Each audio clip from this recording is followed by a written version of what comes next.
you've been on this incredible journey of healing. What has it taught you about greatness? You can't be great without having peace and without going on a healing journey, in my mind. You can accomplish a lot. You can achieve a lot. You can get a lot of awards and make a lot of money. But I feel like if you feel like you still aren't enough, then you're not great, I don't think. Because it's the enough, the thing that you're chasing is outside of you. It is outside of you. And again, I was chasing them to feel better about myself, to feel like, okay, I matter and I have value, because I didn't believe I had value. And I think once you believe you have value, then you're creating from a space of love and win-win and service, as opposed to, I need to do this for me and look good and feel something up inside of me. You're doing it from a more healing journey place, and then you're able to give more. You're able to create in a better place. So a lot of my life was doing things to prove people wrong, that I felt abused, abandoned, made fun of by. It's like, well, let me go make, create, succeed to prove people wrong. So when I would lose, I was a bad loser, because I was like, oh, I didn't prove them wrong. I lost. They were right. And so it was just a different energy of creation. It's the second most powerful fuel, is the fuel of anger and not enoughness. Right. You can go nonstop for years trying to prove your enoughness from that state. But it is exhausting energy. It's draining. It's like, you feel like, oh, what was the point of this? So many times I accomplished things in sports, biggest dreams, after 10 and 15 years of thinking about them, working hard and accomplishing it, and feeling like so angry after I accomplished it, because I thought I would feel something different. And I still didn't feel good enough. So I was like, I need to go create more and accomplish more. And then I would do it. And I was like, why am I still feeling alone inside? It's because I didn't have a good relationship with me internally. And once I started to shift that, I just feel such a good sense of peace. And because I have a meaningful mission that is not about me, it's about others as well. And you talk about mission in this book. And I think that's the foundation, is like getting clear on a meaningful mission that is not about. How do you do that? I mean, you've got the framework in here, but I'm thinking, Louis, about the person. It depends on the season of your life. And again, if you are trying to pay your bills, you can't think about a meaningful mission. You got to think about protecting yourself, safety, and getting to a place of that's financial a meaningful stability. Mission, right? And that is a meaningful mission for this season, right? Okay. So when I was on my sister's couch, that's all I could think about, was like, how can I make enough money to get off the couch? Great. And so that was the mission for that season. But once you complete that, you got to think about something bigger that includes others, right? And so I was still including others in that by adding value to people in order to get money from them, right? Essentially, I'm going to give you a service, I'm going to help you, and you're going to pay me. Right. So I'm helping them overcome a problem. And I was using my passion and my power to solve a problem. And that's what I started to do. And then I started to, once I overcame that mission or accomplished it, I was like, okay, now I can see a little bit further. Now what do I want to create?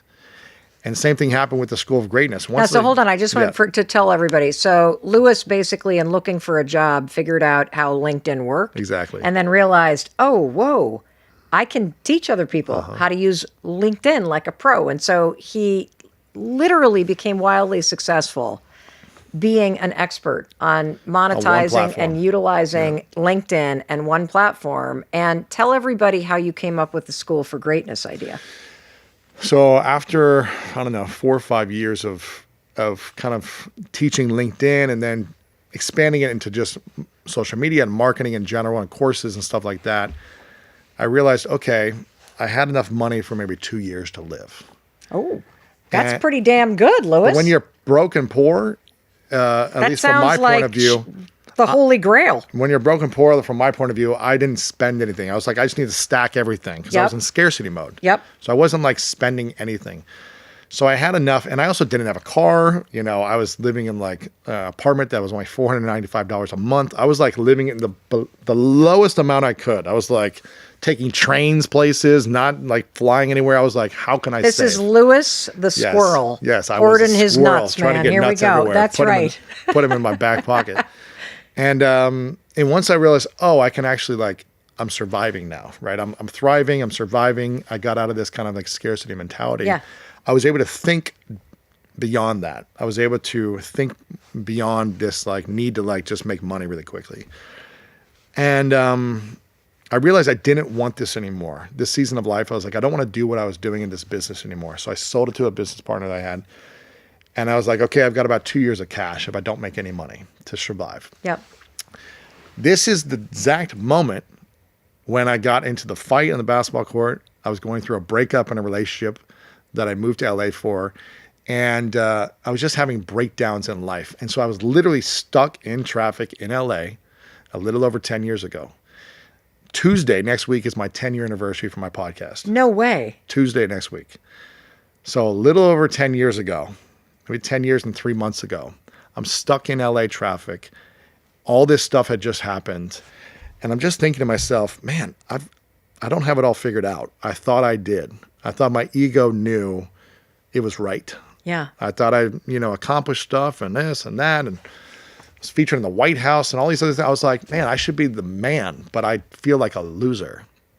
And I was stuck in LA traffic. We were literally on the 405, and we were not moving. And all these people around me in cars stopped, were screaming and honking and flipping each other off. And I'm honking, and I'm like, man, I'm stuck. We're stuck. Everyone's stuck. And I was just like, okay, if people are stuck in traffic and they're taking them so long to get places, what if I could offer value and solve a problem for them to get unstuck? This was literally what I was going through. And I was like, I need the solution myself. And I just started hearing about podcasting. This was 2012. I just started to hear just whispers, podcasting. What is this thing, right? And I was like, I literally called 2 friends in the car. It was a long drive. Being stuck, I called 2 friends. I go, I know you have a podcast. I just saw you launch this thing. Who were they? Pat Flynn and my friend Derek Halpern. Okay. Called them both. And I go, tell me about the podcasting thing. And they were like, I love it. It's the coolest thing ever. The audience I'm connecting, the building, the relationship. It's the best thing ever. I don't make any money, but it's the best thing ever. And I was like, okay, cool. And I was like, man, I think I could do this, because I had started to just interview people for myself, recording it for me, like business leaders and sports athletes and all these people for years leading up to that. That's how I got in kind of the LinkedIn space. I would network with people, I'd interview them. And I just was like, man, I've learned so much from these people, which got me here in my business results. So let me take it a step farther. And they were both telling me like, well, you should just make it about like marketing and entrepreneurship, because that's what you're doing. Right. I was like, it just doesn't resonate with me. I feel like I'm supposed to do something more. They're like, well, don't go too broad because it probably won't work. Oh, you mean like greatness? Yeah. And I was like, and who are you? You're still just like getting started. You're like an internet marketer. You don't have a big audience. Like, you can't go too broad. You just beat somebody up on a basketball court. I know, right? mean, Like you're breaking down everywhere in your life. And I was just like, again, that voice kept saying like, I just feel like this is what I want to step into though. And even if it fails, I'm going to make it an experiment. I'm going to do it for 1 year, 1 episode a week for a year, and just see if I like it. So I discovered the mission by exploring something, by being curious and trying it. And I gave myself some parameters. I'm not going to try to make money. Again, at that time, I had money for 2 years. Got it. Some people may not have that luxury Right. when they're figuring this out in terms of making money. You might have to make money really quickly. If I needed to make money, I could have. Well, you also don't have to go all in. Exactly. What I loved about what you said, did you hear what Lewis said? Experiment. He gave himself permission to experiment with something for a year. Number 2, he took the pressure off and said, I'm not going to make this experiment generate money. And so if you can, whether you're on the couch or you're working a job, if you can give yourself the grace of an experiment and take the pressure off of money, you now are walking in the footsteps of greatness here. And so you set out on this experiment. And you didn't know shit about how to do it. You have 2 friends that... I had an iPhone that I used to record in the beginning. I had no clue what I was doing. I was, I was trying to do what I thought I was supposed to do. I was just like trying stuff. And it's funny because my assistant listened to the first episode like last week. She goes, I went back and listened to the first episode. She goes, you're a completely different person. And I'm like, because it was more about success, right? It was more about like achievement and winning and like results. Oh, I have to go back and listen now. It's like, you, Lewis. We might have to pop in a little audio of Lewis introducing Exactly. Then I went to this workshop a few months later. Oh, the one where you spoke for the first time? Yeah, about sexual abuse and all these things. And this is so funny, I actually learned the concept about no one wins You don't win unless everyone wins around you. That was like, what? That concept didn't make sense to me as an athlete. I was like, no, there is one winner. Everyone else must lose. Otherwise, you're the loser, right? That was kind of like the mentality that I was trained with. Right. It was the programming that I was conditioned to have. And this workshop taught me that you don't win unless everyone wins.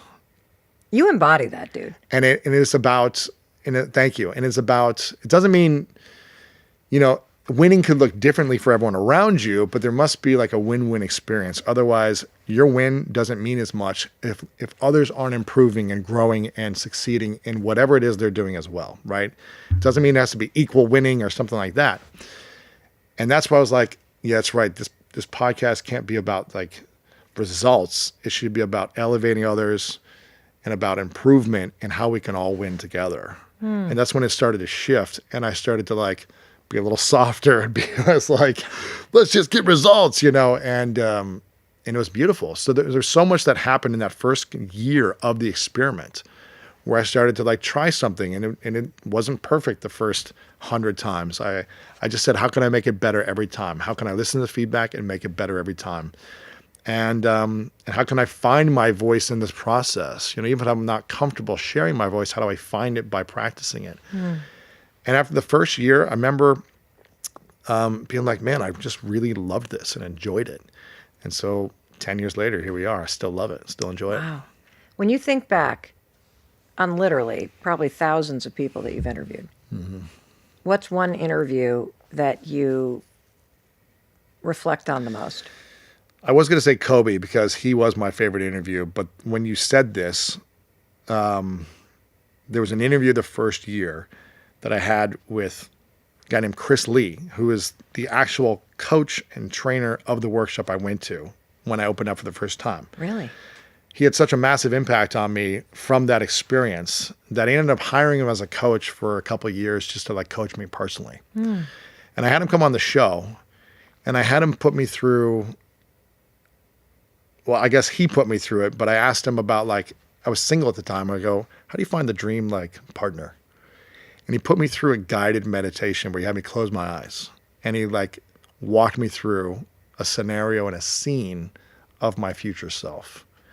He said, I want you to imagine waking up next to this person. I want you to imagine what they look like, what they sound like. I want you to imagine when you open the windows, where you are in the world, what your view is. I want you to imagine the feeling, the experience you're having with this person. And the reason I'm talking about that is because I said to myself during that, my eyes were closed. I was like, I don't know if this was weird or not, but I was like, I wake up next to the woman of my dreams. And when I open my eyes, she looks at me and she's smiling at me every morning. And I remember just saying that. I don't know why that came to me, but I was like, she looks at me, she's smiling at me because she's so grateful and happy that we're in this relationship together. And essentially 8 years later, I'm in a relationship with a person that wakes up, that literally opens her eyes and looks at me and smiles. And this is no joke. It happens every day. She looks at me, she hugs me.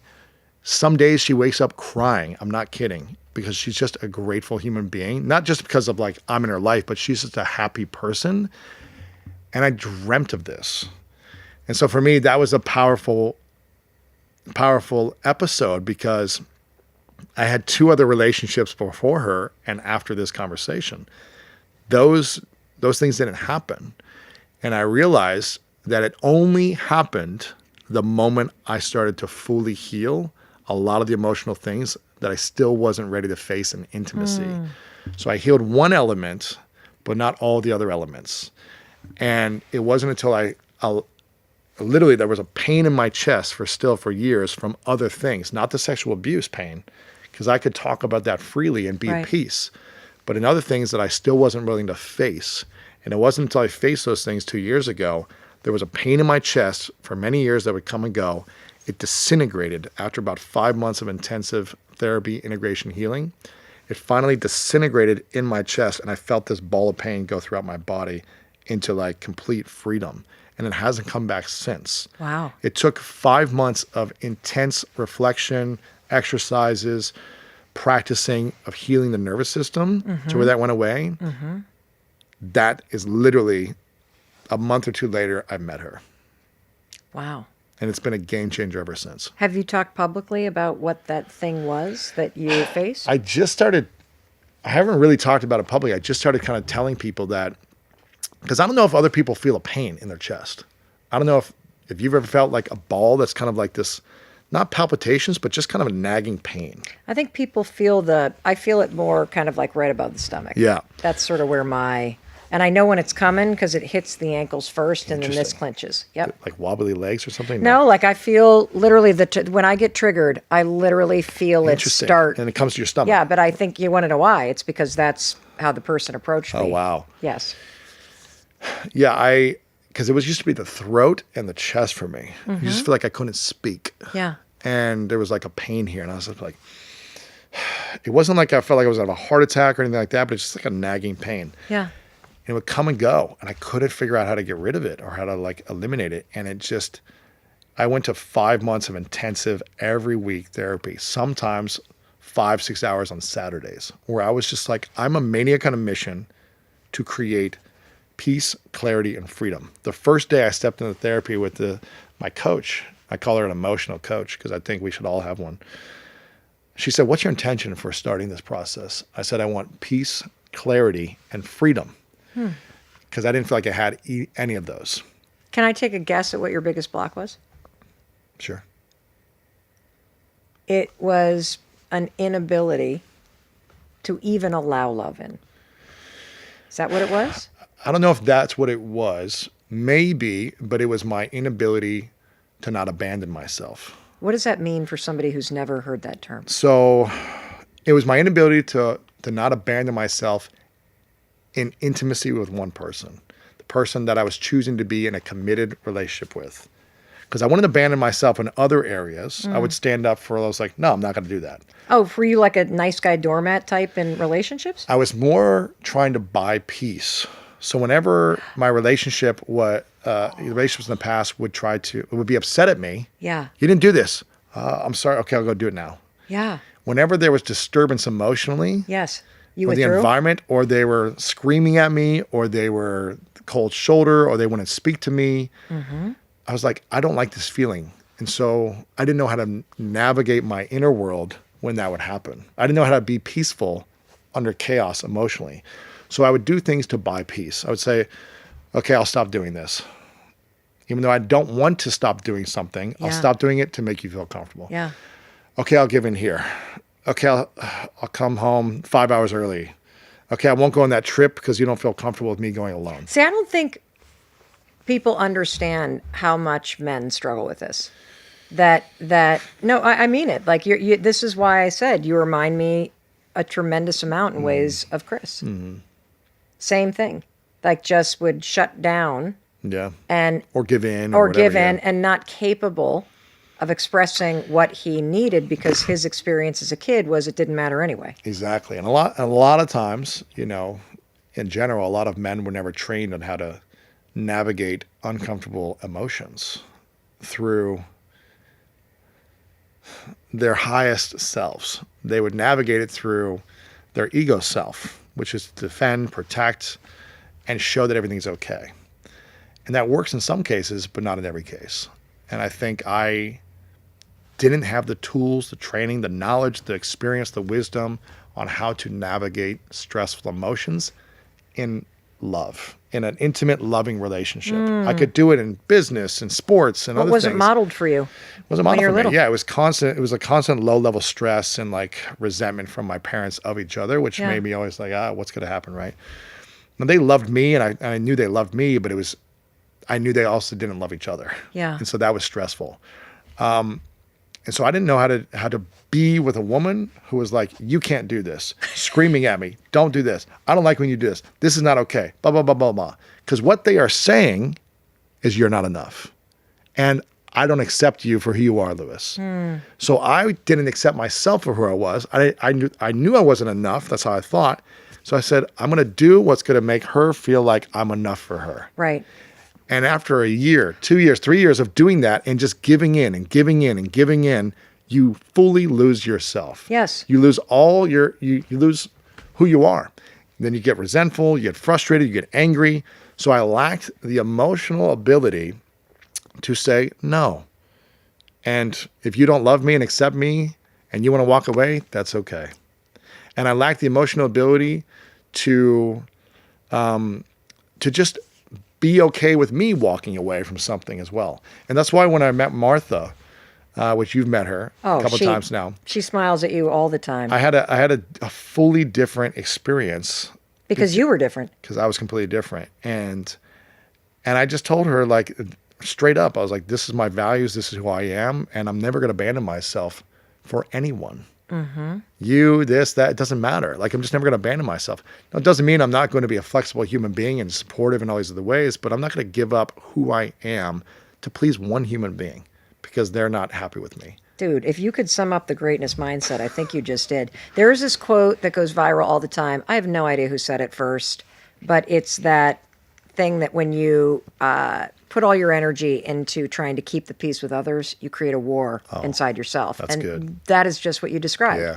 That tension in your chest, and so many of you listening, listen with it, or that pit in your stomach is the war that Lewis just described with yourself, because you're so much more focused and concerned with keeping the peace, making sure everybody else is okay.